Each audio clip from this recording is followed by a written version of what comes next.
Get ready for the dictation in 3, 2, 1. Start. India and Nepal need to move quickly to reverse the recent setback to ties. After months of brinkmanship, India and Nepal have brought their relations to the edge of a precipice. The Oli government's decision to pass the constitutional amendment rectifying a change in its map that include Lipu Lake, Kalapani and Limpiadura territories that India controls marks a decidedly new phase in ties.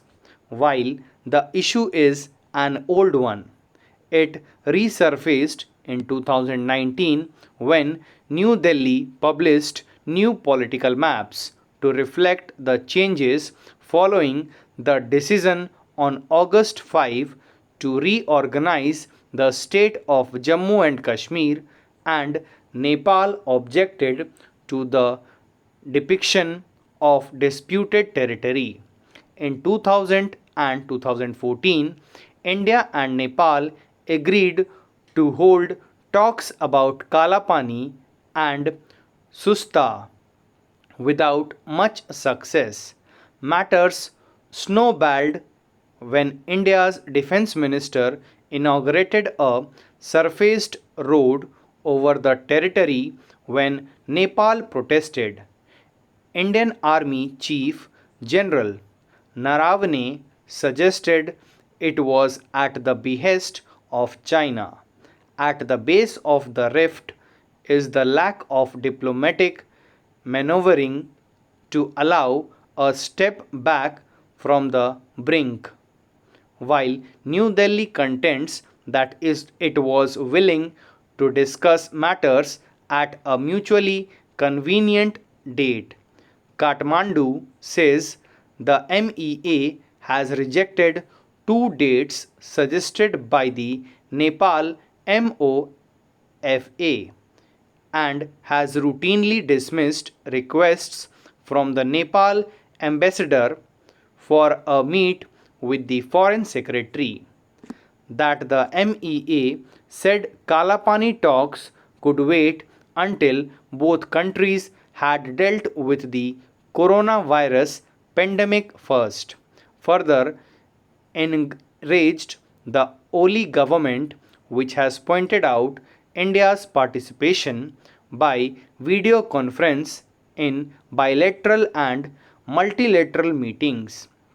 Meanwhile, Mr. Oli's purposeful manner in pursuing the amendment at exactly the same time as the India China border standoff bolsters the belief among some in New Delhi that he is speaking with confidence born from Beijing's backing.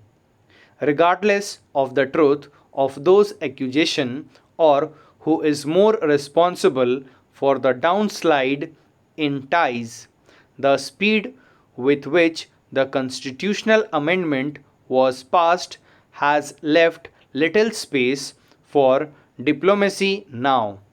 That the vote was unanimous should also inform New Delhi of the futility of casting Mr. Oli alone as the villain of the peace. It is necessary the two nations resolve their issues through dialogue lest they face more serious consequences. The Modi government has in the past not flinched from taking tough measures, including the 2015 blockade that severely affected India's landlocked neighbor. The Oli government, which seeks to build its legacy by overturing what it calls unequal agreements made by the monarchy, could also cause a security nightmare for India if it opens up other parts of their long boundary and reverse old commitments on open and unsecured border posts. Both sides moved quickly this week to manage the fallout of border firing by Nepali police on a group of Indians that left one dead. The same LRCT is needed to manage the fallout of Saturday's amendment vote on the once celebrated special relationship between the two countries. Stop. Thank you.